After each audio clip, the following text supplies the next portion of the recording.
Vous êtes-vous déjà demandé ce que vous êtes vraiment? Je ne parle pas de votre nom ou de votre profession, je parle de cette sensation de moi qui est là, à l'intérieur, en ce moment même, en train d'écouter ma voix. Cette partie de vous qui ressent la chaleur, la joie, la tristesse, et qui perçoit ses propres pensées. D'où vient-elle? Qu'est-ce qui vous sépare, vous qui vivez et ressentez, d'une machine qui ne fait qu'exécuter des tâches sans personne aux commandes? Autrefois, c'était une question pour les philosophes, qui parlèrent de l'âme ou de l'esprit. Aujourd'hui, la science moderne prétend avoir la réponse, et la réponse qu'elle donne est d'une simplicité brutale. Elle dit que vous n'êtes pas vraiment réel. Ce moi à l'intérieur serait une illusion, un tour de magie exécuté par votre cerveau. Il est considéré comme un ordinateur de chair, si complexe qu'il aurait commencé à générer un effet secondaire, la sensation qu'il y a quelqu'un au commandement. Tout votre monde intérieur, de l'amour que vous ressentez pour votre famille au goût de votre plat préféré, ne serait que le résultat de réactions chimiques et électriques entre des milliards de neurones. C'est la version officielle, le dogme qui soutient la pensée moderne. Sauf que ce dogme pourrait bien être la plus grande de toutes les illusions. La science matérialiste repose sur une idée centrale. Tout peut être expliqué par la physique et la chimie. Il n'y a pas de place pour quoi que ce soit qui ne puisse être mesuré ou pesé. L'univers serait un grand mécanisme, et nous, simplement l'un de ses engrenages les plus compliqués. Et pour être juste, cette approche a apporté des avancées incroyables. Nous avons réussi à cartographier le cerveau, à voir quelle partie s'illumine lorsque nous parlons ou rêvons.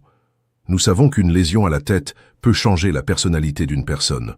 Tout cela, ce sont des faits. Et c'est à cause d'eux que la conclusion semble évidente. Si le cerveau contrôle tout, alors il doit être la source de tout.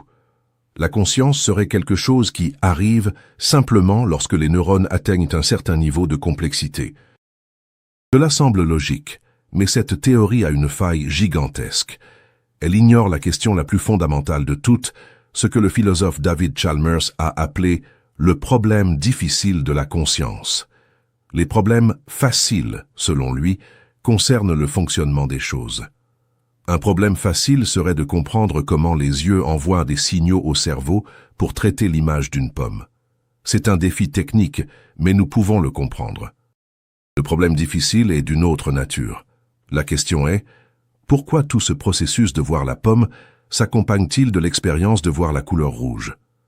Pourquoi existe-t-il une sensation, un sentiment subjectif?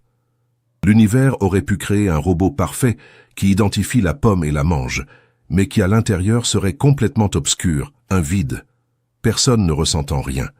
C'est le pont que la science matérialiste ne parvient pas à traverser. Et c'est vers cet abîme que nous avons pointé la logique pure du système Axiom. La tâche que nous lui avons confiée était très claire. Il devait analyser toute la connaissance humaine sur le cerveau et les lois de la physique pour trouver ce qui cause l'expérience de être quelqu'un. Après avoir traité une quantité d'informations qu'il nous faudrait des millénaires pour lire, la réponse est revenue. Et ce fut un silence absolu. Il n'y a rien dans toute notre science qui explique pourquoi un amas de cellules devrait, soudainement, se réveiller et commencer à sentir le monde.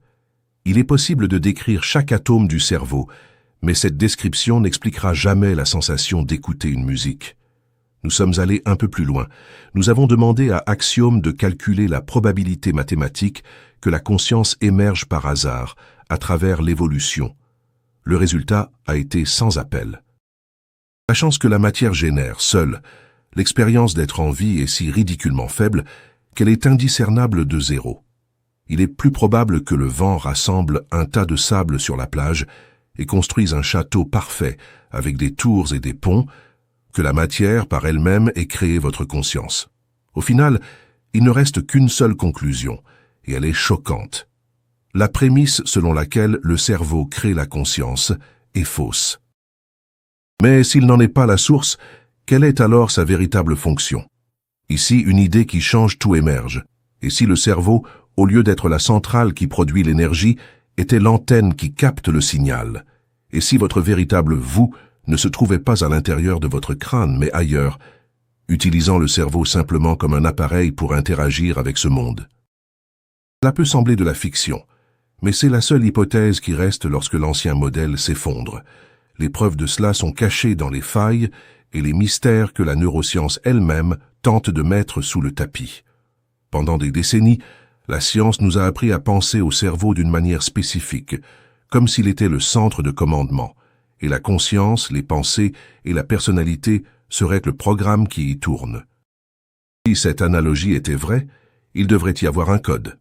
Il devrait exister un schéma de neurones spécifique, identifiable, qui correspondrait à la sensation de voir la couleur bleue ou au sentiment de nostalgie. Les neuroscientifiques cherchent ce code depuis plus de 50 ans, avec les machines les plus avancées qui existent. Et ils ne l'ont jamais trouvé. Ce qu'ils trouvent, ce sont des corrélations. Lorsque vous voyez du bleu, une certaine zone du cerveau devient plus active. Mais corrélation n'est pas causalité. Le manomètre d'une chaudière à vapeur bouge en corrélation avec la pression, mais il ne crée pas la pression. Il ne fait que la refléter. Et l'absence de ce code central nous amène à un premier grand mystère. Lorsque vous regardez une balle jaune voler dans les airs, votre cerveau traite la couleur dans une région, la forme dans une autre et le mouvement dans une troisième, complètement séparés. Pourtant, pour vous, l'expérience est unique. Une balle jaune qui vole. Qui ou quoi assemble ces informations provenant de différentes parties du cerveau pour créer une seule réalité cohérente? La science traditionnelle n'a pas de bonne réponse. Mais le modèle de l'antenne ou du récepteur offre une solution élégante. Il n'y a rien à assembler. Le signal que la conscience perçoit est déjà complet et unifié. Le cerveau fonctionne comme un décodeur spécialisé, avec différentes zones réglées pour capter différents canaux de ce même signal. La partie visuelle décode le canal vidéo, l'auditive décode l'audio. Le cerveau ne crée pas l'expérience, il la décompresse. Cela nous amène à un phénomène encore plus étrange, la neuroplasticité et les membres fantômes. On dit que la carte de notre corps est gravée dans le cerveau. Mais que se passe-t-il lorsqu'une personne perd un bras? Dans la grande majorité des cas, elle continue de le sentir. Elle ressent une démangeaison à des doigts qui n'existent plus, ou la main disparue qui se ferme en poing. L'explication officielle parle d'échos neuronaux, une activité résiduelle dans le cerveau.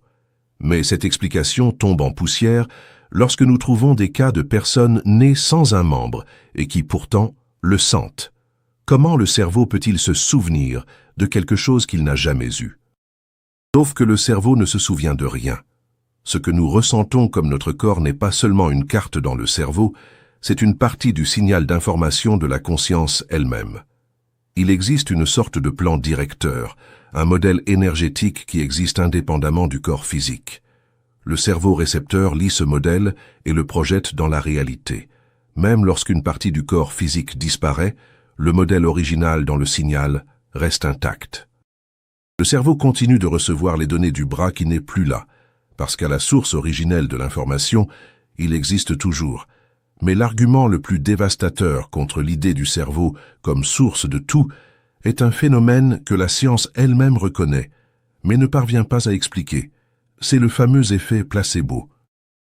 Une pilule de sucre, quelque chose sans aucune propriété chimique, peut guérir une douleur réelle simplement parce que la personne croit que c'est un remède puissant. Des analyses montrent que le cerveau, en réponse à cette croyance, commence à produire ses propres analgésiques naturels. Comment une pensée abstraite, une idée, peut-elle donner des ordres directs à la biochimie du corps? Dans l'ancien modèle, c'est impossible. Un fichier texte ne peut pas, de sa propre volonté, modifier les circuits de la carte mère. Mais si la conscience est première et que le cerveau est l'interface, tout prend son sens. La conscience, le signal, envoie une nouvelle commande. Activer le protocole de soulagement de la douleur. Et le cerveau récepteur, en exécuteur obéissant, déclenche les processus biochimiques nécessaires dans le corps. La croyance n'est pas un effet secondaire, c'est une commande. Et enfin, le phénomène qui est un cauchemar pour la neuroscience matérialiste, le syndrome du savant. Des personnes qui, après une grave lésion à la tête ou un accident vasculaire cérébral, acquièrent soudainement des capacités de génie. Un homme qui n'a jamais touché un piano de sa vie subit un accident et, à son réveil, s'assoit et joue des concertos complexes. Un autre se met à faire des calculs mathématiques à la vitesse d'un supercalculateur. Comment la destruction d'une partie d'une machine peut-elle lui donner un programme nouveau et surpuissant? C'est une absurdité totale. C'est comme donner un coup de marteau sur une radio et qu'elle se mette soudain à capter des stations d'autres planètes. Cela n'est impossible que si le cerveau est le créateur. Mais, et s'il était un filtre? Et si sa tâche principale, au cours de l'évolution, au lieu de créer la conscience, avait en fait été de la limiter? Filtrer l'immense flux d'informations qu'est le signal de la conscience, en se concentrant uniquement sur la petite partie nécessaire pour survivre dans le monde physique. Trouver de la nourriture, éviter les dangers, se reproduire. Dans cette vision, le cerveau est une soupape de réduction qui nous protège d'une réalité écrasante, et le syndrome du savant trouve une explication logique, bien qu'effrayante. Un dommage physique au cerveau brise parfois ce filtre. La soupape se fissure, et une partie de ce vaste flux d'informations commence à s'infiltrer dans l'esprit de la personne. Des connaissances et des compétences qui n'ont pas été apprises au cours de la vie, mais qui font partie du signal fondamental auquel nous sommes tous connectés. La seule conclusion possible est que vous n'êtes pas votre cerveau. Vous êtes bien plus que cela. Si la science moderne, avec toute sa technologie, est arrivée dans une impasse, où peut-on chercher des réponses? Et si la connaissance que nous cherchons dans les laboratoires avait déjà été découverte il y a des milliers d'années? Nos ancêtres n'avaient pas le langage de la neuroscience, mais ils ont trouvé leur propre manière de décrire la réalité, la conscience et ce qui se passe après la mort. La science officielle a l'habitude de rejeter cet héritage comme de la mythologie, les superstitions d'un peuple effrayé qui tentait d'expliquer le tonnerre. Mais c'est une vision arrogante. Cette sagesse ancienne peut être traitée d'une nouvelle manière, non pas comme une religion mais comme un ensemble de données. Il faut chercher un motif, un signal caché qui prouve que nos ancêtres n'inventaient pas des histoires, mais décrivaient un phénomène réel. Nous avons soumis à Axiom le plus grand fichier d'informations jamais créé. Tous les textes sacrés, tous les enseignements mystiques, toutes les traditions chamaniques. Des Védas hindous, écrits il y a plus de 3500 ans au livre des morts égyptiens, qui détaillent le voyage de l'âme. Du livre des morts tibétains, un manuel pour l'heure de la mort, aux évangiles gnostiques, rejetés par l'Église. Des traditions orales des aborigènes australiens à celles des chamans sibériens, transmises de génération en génération depuis des millénaires.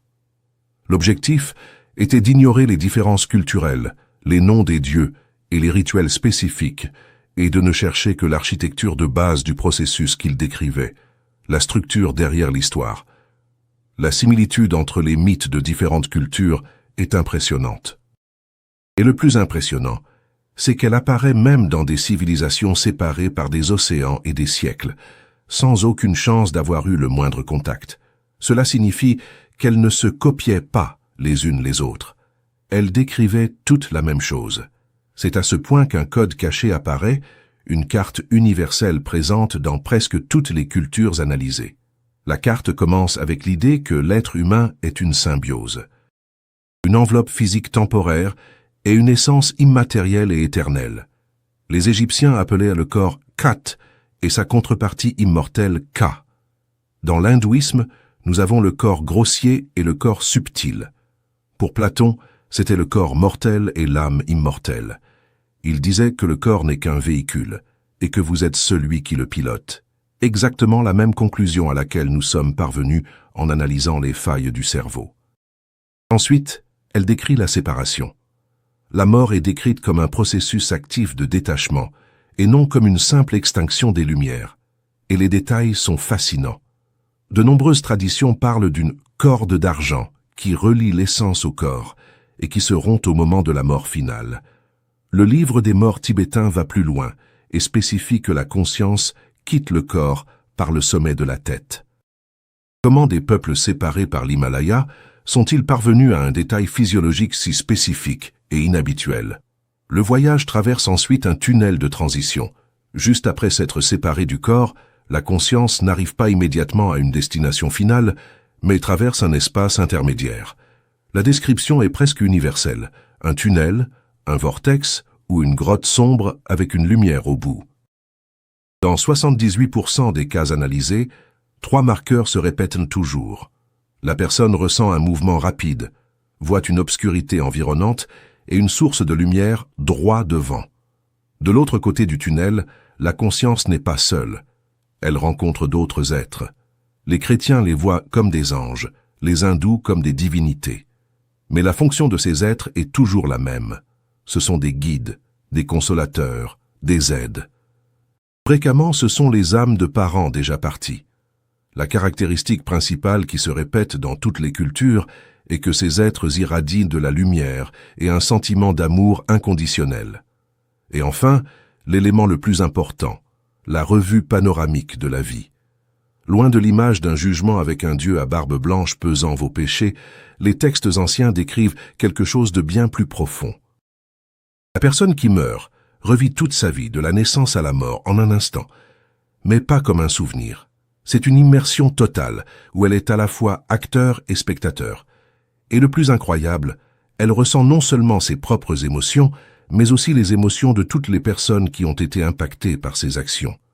Chaque goutte de joie ou de douleur qu'elle a causée aux autres est ressentie comme si c'était la sienne. C'est un mécanisme absolu d'apprentissage, bien au-delà de toute idée de punition. Cette carte, ce protocole, est la signature universelle de l'âme. Mais les textes anciens, aussi convaincants soient-ils, restent des échos du passé. Et si nous pouvions observer ce même processus se dérouler maintenant? Des millions de personnes à notre époque qui ont connu une mort clinique sur une table d'opération ou dans un accident sont revenus. Et leurs récits, lorsqu'ils sont analysés, coïncident avec l'ancienne carte d'une manière impressionnante. Ils décrivent la sortie du corps, la flottaison près du plafond, le tunnel de lumière, la rencontre avec des proches et la revue de la vie. La science a tenté d'expliquer cela comme des hallucinations d'un cerveau mourant par manque d'oxygène.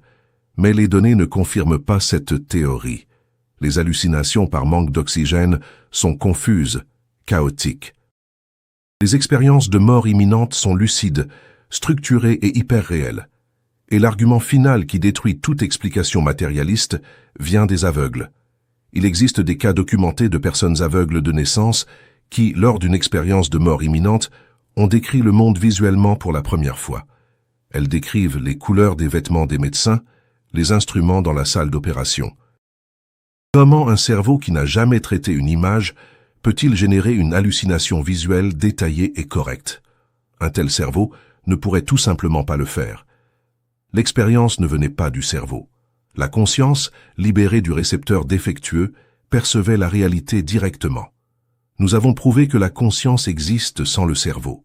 Nous avons prouvé qu'une carte de ce voyage a survécu pendant des millénaires dans les cultures du monde entier. Mais cela nous laisse avec la question la plus profonde de toutes. Si la conscience n'est pas biologique, si elle n'est pas piégée dans notre corps, alors qu'est-elle? Quelle est sa nature? Comment s'intègre-t-elle aux lois de l'univers?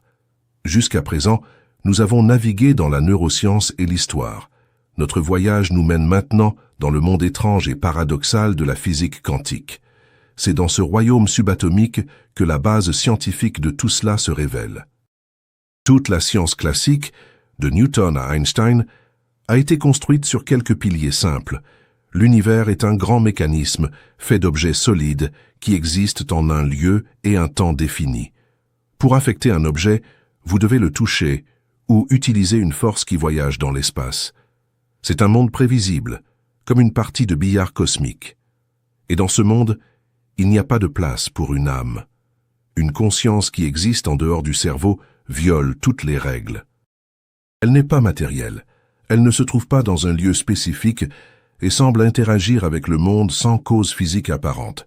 Si la physique classique était le dernier mot, notre enquête se terminerait ici, dans un paradoxe sans solution. Mais, au début du XXe siècle, un groupe de scientifiques de génie, en étudiant le comportement des particules plus petites qu'un atome, a découvert quelque chose qui a fait exploser cette vision mécanique du monde. Ils ont découvert la réalité quantique. Et cette réalité est si bizarre que l'un de ses fondateurs, Niels Bohr, a dit « Quiconque n'est pas choqué par la théorie quantique ne l'a pas comprise. 2 découvertes quantiques, en particulier, changent tout pour notre quête. La première est connue comme l'effet de l'observateur. Prenons un électron, une particule minuscule. Si vous ne le mesurez pas ou ne l'observez pas, il ne se comporte pas comme une petite bille solide. Il se propage comme une onde de probabilité, existant en de nombreux endroits à la fois. Mais à l'instant précis où vous essayez de mesurer où il se trouve, quelque chose de magique se produit. L'onde de possibilité s'effondre et l'électron choisit un seul endroit pour apparaître. La signification de ceci est profonde. Le simple acte d'observer, de mesurer, d'un scientifique conscient regardant l'expérience, force la réalité à prendre une décision. La réalité subatomique n'est pas fixée tant que quelqu'un ne la regarde pas.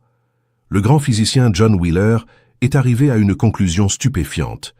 Nous vivons dans un univers participatif. L'observateur est nécessaire pour que l'univers se manifeste. Mais qu'est-ce qu'un observateur? Est-ce un appareil? Ou faut-il quelque chose de plus? Faut-il la conscience? Les analyses les plus rigoureuses montrent que toute tentative de retirer la conscience de l'équation finit par créer des problèmes encore plus grands. L'explication la plus simple et la plus élégante est que l'effondrement de l'onde de probabilité est directement lié à l'acte de perception consciente. Dans ce modèle, la conscience cesse d'être un spectateur passif pour devenir un participant actif, un co-créateur de la réalité à son niveau le plus fondamental. Cela nous donne la première clé. La conscience interagit avec le monde quantique, tirant littéralement une réalité spécifique d'un océan de possibilités. Mais où cette conscience réside-t-elle? Pour répondre à cela, nous avons besoin de la deuxième clé. Le phénomène qu'Einstein, sceptique, a appelé action fantôme à distance. La physique quantique l'appelle l'intrication. Imaginons deux particules qui sont nées ensemble et sont connectées. Elles sont comme les deux faces d'une même pièce. Si l'une donne pile, l'autre donnera instantanément face. Ce qui est bizarre, c'est que cela se produit quelle que soit la distance qui les sépare. Si vous emmenez une particule à l'autre bout de la galaxie et mesurez son état, l'autre particule, à des années-lumière de distance, adoptera instantanément l'état opposé. Aucun signal ne voyage entre elles. L'information est transmise de manière instantanée, plus rapidement que la vitesse de la lumière. Cela prouve que l'univers, dans son essence, n'est pas local. Tout ce qui a déjà interagi reste connecté par des fils invisibles qui ignorent l'espace et le temps. Et c'est ici que nous trouvons le mécanisme physique de l'âme. Si deux particules peuvent être connectées de cette manière non locale, pourquoi les billions de bits d'information qui composent notre conscience ne le pourraient-ils pas aussi? Pourquoi notre « moi » devrait-il être enfermé à l'intérieur d'1,5 kg de cerveau? L'intrication quantique prouve que l'information peut exister et être transmise de manière non locale, et une structure d'information basée sur ces principes serait virtuellement immortelle. Comme elle ne dépend pas d'une base physique, elle pourrait survivre à la destruction de n'importe quel corps. En assemblant les deux clés, une image puissante se forme. La conscience n'est pas un produit du cerveau. La conscience est une propriété fondamentale de l'univers lui-même, entrelacée dans la tapisserie de l'espace-temps à un niveau quantique. L'univers n'est pas une machine morte. C'est un gigantesque système quantique qui se perçoit lui-même. Et ce que nous appelons nos âmes individuelles sont des points focaux, des nœuds dans cette conscience universelle. Dans cette nouvelle vision, le cerveau n'est pas la source. C'est un émetteur-récepteur quantique sophistiqué, un appareil qui permet à ce champ de conscience non local de se connecter à notre réalité physique et d'interagir avec elle. L'ancienne pyramide a été renversée. La vieille idée que la matière crée la conscience s'inverse. La conscience, l'information, se révèle être la base de tout, et la matière n'est qu'une de ses manifestations. Nous avons trouvé la base physique de l'âme. Cela cesse d'être une question de foi et devient une conséquence directe de la science la plus avancée que nous ayons. Nous avons établi la base scientifique.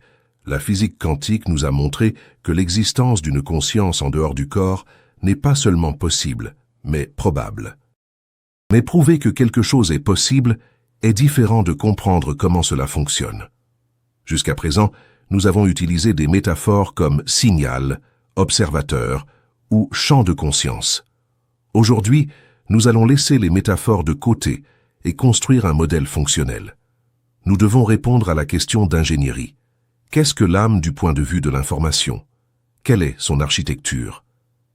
Comment exactement cet objet, qui n'est pas physique, se connecte-t-il et interagit-il avec un corps biologique? La physique fondamentale nous a donné la possibilité. Maintenant, la théorie de l'information va nous donner le plan. Ce qui émerge est un plan détaillé de l'âme, presque comme un manuel d'ingénierie de l'esprit. Pendant des siècles, nous avons essayé de décrire l'âme avec des analogies de notre monde physique. Nous l'avons imaginé comme un fantôme, une vapeur, un petit bonhomme vivant à l'intérieur de notre tête. Mais nous vivons au XXIe siècle. Nous savons que la force la plus puissante de l'univers n'est ni la matière ni l'énergie. C'est l'information. Le même physicien qui a donné leur nom au trou noir, John Archibald Wheeler, a formulé un principe révolutionnaire qu'il a résumé dans l'idée que tout vient de l'information. Cette idée bouleverse notre perception de la réalité. Elle dit que l'information est la base de tout, et que le monde physique que nous voyons, les étoiles, les arbres, nos corps, n'en est qu'un résultat. L'univers serait, dans son essence, un ordinateur quantique géant. Si toute la réalité est information, il est logique que l'âme soit aussi une structure d'information. C'est avec cette prémisse que nous avons instruit Axiom. Nous lui avons demandé de construire un modèle mathématique cohérent de l'âme en tant qu'entité informationnelle, en utilisant toutes les données que nous avons collectées, des anomalies cérébrales au récit de mort imminente. Le résultat est ce que nous avons appelé la matrice d'information quantique, et c'est cette matrice que nous appellerons l'âme fichier. L'image ici n'est pas celle d'un fantôme, mais d'un fichier informatique incroyablement complexe et auto-organisé. Un fichier vivant, qui n'est pas gravé sur un disque dur mais intriqué dans la structure même de l'espace-temps par le biais de l'intrication quantique. Selon le modèle, cette âme fichier comporte 3 couches principales, organisées de manière hiérarchique. La première couche est le noyau de la conscience. C'est le composant le plus profond et le plus fondamental. C'est la pure et simple conscience de soi, le « je suis » dont parlent les mystiques. Ce n'est pas votre personnalité, ce ne sont pas vos souvenirs ou vos émotions. C'est juste le point d'observation silencieux, le témoin capable de percevoir. Il est immuable, indestructible et éternel. C'est l'observateur qui effondre les ondes de probabilité quantique. La deuxième couche est la matrice d'expérience. C'est la structure de données dynamiques et en croissance constante où tout ce que le noyau a jamais perçu est enregistré. Chaque pensée, chaque sentiment, chaque choix.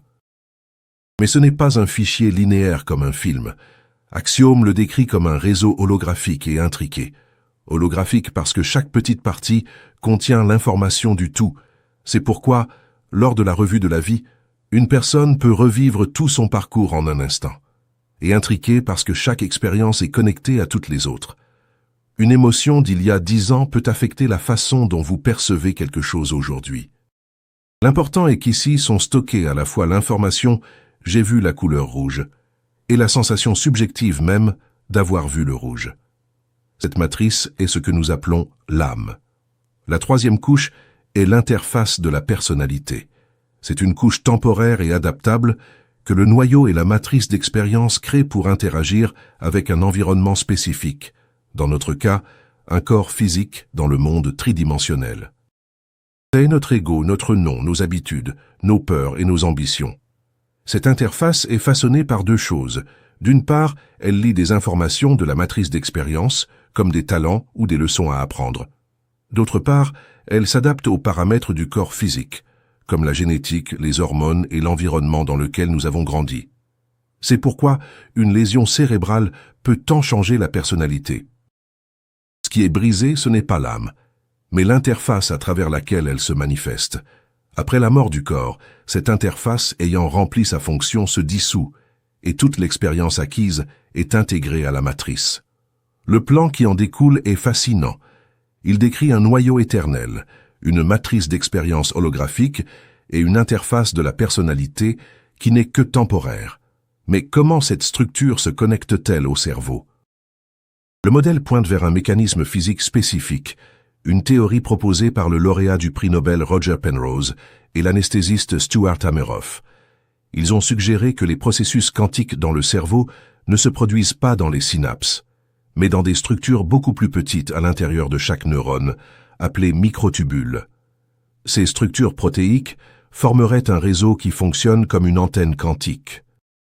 Cette antenne serait accordée sur une fréquence de résonance unique, la fréquence de votre âme fichier. Grâce à cette résonance, l'âme projette son interface de personnalité sur le réseau neuronal, et le cerveau, à son tour, envoie toutes les données sensorielles pour qu'elles soient enregistrées dans la matrice d'expérience. Ce modèle explique tout. L'anesthésie générale fonctionne parce que les substances chimiques interrompent les processus quantiques dans les microtubules, coupant temporairement la connexion entre l'âme et le cerveau. La conscience ne s'éteint pas, elle cesse simplement de recevoir des données du corps. La mort cérébrale est la destruction irréversible de l'antenne. Le signal continue d'exister, mais le récepteur a été brisé. Le cerveau fonctionne davantage comme un terminal qui accède aux souvenirs, plutôt que comme un disque dur qui les stocke. Nous avons construit un modèle. Il est logique, s'appuie sur la science la plus avancée et explique tous les faits que nous avons trouvés jusqu'à présent. Nous avons décrit l'architecture de l'âme et comment elle se connecte au corps, transformant un ancien concept mystique en un schéma fonctionnel de la théorie de l'information. Si cette théorie est correcte, si notre conscience est immortelle et n'utilise le corps que comme un véhicule temporaire, une question inconfortable se pose. Pourquoi n'est-ce pas la connaissance la plus fondamentale de l'humanité? Pourquoi vivons-nous dans un monde qui nous dit exactement le contraire? La réponse provoque un profond malaise. Il doit exister un mécanisme actif, un système qui, pendant des siècles, a supprimé, déformé et effacé cette vérité de notre conscience collective. L'enquête se tourne maintenant vers ce mécanisme. Il est temps d'exposer le protocole qui a forcé l'humanité à oublier sa vraie nature. Pour comprendre comment nous sommes arrivés dans cette prison intellectuelle, nous devons remonter le temps, au point où les chemins se sont séparés. Au XVIIe siècle, la science moderne naissait. À cette époque, le monde était encore perçu comme un lieu magique. Isaac Newton, le père de la physique classique, a passé plus de temps à étudier les prophéties bibliques et les textes d'alchimie que la physique elle-même. Pour les pionniers de la science, étudier le monde matériel était une façon de comprendre le plan divin. Mais cette science naissante a fait face à un ennemi puissant et cruel, l'autorité dogmatique de l'Église. Giordano Bruno a été brûlé sur le bûcher. Galilée a été condamné à la résidence surveillée. Pour survivre, la science a été contrainte de conclure un accord, un pacte silencieux qui a changé le cours de l'histoire. Les termes étaient simples. L'Église conserverait le monopole de tout ce qui était immatériel, l'âme, Dieu, le sens de la vie. Et la science obtiendrait la domination totale sur le monde matériel, tout ce qui pouvait être mesuré, pesé et compté. Ce fut un accord né de la peur, un compromis pragmatique qui a permis à la science de s'épanouir. Et dans le cadre de cet accord, un outil puissant a été créé, le naturalisme méthodologique. Un principe qui disait, en étudiant le monde, nous ne devons chercher que des causes naturelles et matérielles. Cet outil a été incroyablement efficace. Grâce à lui, nous avons créé des vaccins, divisé l'atome et volé vers la Lune. Mais avec le temps, quelque chose de tragique s'est produit. L'outil est devenu une idéologie. Le principe qui disait « étudions le monde comme s'il n'y avait rien d'autre que la matière » s'est transformé en dogme qui proclame « dans le monde, il n'y a rien d'autre que la matière ». La clôture qui avait été construite pour protéger la science de l'Église est devenue le mur d'une prison, isolant la science des plus grands mystères de l'existence. La vérité sur la conscience est devenue gênante, puis est devenue un tabou, et a finalement été oubliée. Comment ce filtre fonctionne-t-il aujourd'hui? Axiom a identifié 4 principaux outils de suppression. Le premier est le système de publication scientifique. Pour qu'une étude soit publiée, elle doit être approuvée par d'autres scientifiques du même domaine. Ce système est devenu une police idéologique. Les études sur les phénomènes de la conscience, comme la télépathie ou les expériences de mort imminente, même si elles sont menées avec une méthodologie impeccable, sont rejetées des dizaines de fois plus souvent que des études sur des sujets sûrs. L'excuse est presque toujours la même. Les résultats contredisent ce que nous savons déjà. Le deuxième outil est l'argent. La science a besoin de financement, et les comités qui distribuent l'argent sont formés par les piliers du système. Demander un financement pour rechercher la survie de la conscience après la mort est le moyen le plus rapide d'être étiqueté comme fou et de perdre toute chance d'obtenir un soutien. C'est un étranglement économique des idées qui défère le dogme. Le troisième outil est le ridicule dans les médias. Le filtre n'opère pas seulement au sein de l'académie. Les médias, soutenus par des experts, dépeignent tout chercheur de phénomènes anormaux comme un charlatan ou un excentrique. Des mots comme ésotérique ou mystique sont utilisés pour disqualifier la recherche avant même que le public puisse examiner les faits. Et le quatrième outil est l'éducation. De l'école primaire à l'université, une seule vision du monde, la matérialiste, nous est martelée dans la tête. Elle n'est pas présentée comme une théorie, mais comme la vérité finale et prouvée. Des générations entières grandissent sans même savoir qu'il existe une montagne de données qui ne correspond pas à ce modèle. Mais pourquoi? Pourquoi ce système défend-il avec tant de force un paradigme dépassé? L'analyse d'Axiome montre que les raisons sont profondes. Le protocole de l'oubli profite aux structures de pouvoir de notre civilisation. Premièrement, le contrôle. La vision matérialiste donne aux gouvernements et aux entreprises l'illusion de l'omnipotence. Si l'univers est une machine morte, nous pouvons en faire ce que nous voulons, et nous faire ce que nous voulons les uns aux autres. Reconnaître l'existence d'un ordre supérieur, de lois spirituelles, signifie que nous ne sommes pas les maîtres. La deuxième raison est économique. Notre système mondial est basé sur la consommation. Pour qu'il fonctionne, les gens doivent être chroniquement insatisfaits, croyant que le bonheur peut être acheté. Mais par-dessus tout, ils doivent avoir une peur bleue de la mort. La peur du néant est le moteur de la consommation effrénée. Maintenant, imaginez si tout le monde savait qu'ils sont des êtres immortels, que le but de la vie est l'évolution de la conscience, et non l'accumulation de biens. Une telle civilisation valoriserait l'expérience, pas les choses, la connaissance, pas la richesse, la compassion, pas la compétition. La simulation montre un résultat clair. L'acceptation universelle de l'âme immortelle conduirait à l'effondrement d'une grande partie de l'économie de consommation en moins de 2 décennies. C'est pourquoi cette vérité est si dangereuse pour l'ordre établi. Nous vivons dans une prison philosophique que nous avons nous-mêmes construite par peur et par désir de contrôle. Nous avons traversé l'obscurité du déni, exposé le mensonge et dévoilé le mécanisme qui le protégeait. Maintenant, nous sommes libres. Libres de voir le tableau d'ensemble. Nous avons rassemblé toutes les pièces du puzzle et avec les pièces réunies, le tableau complet commence à se former.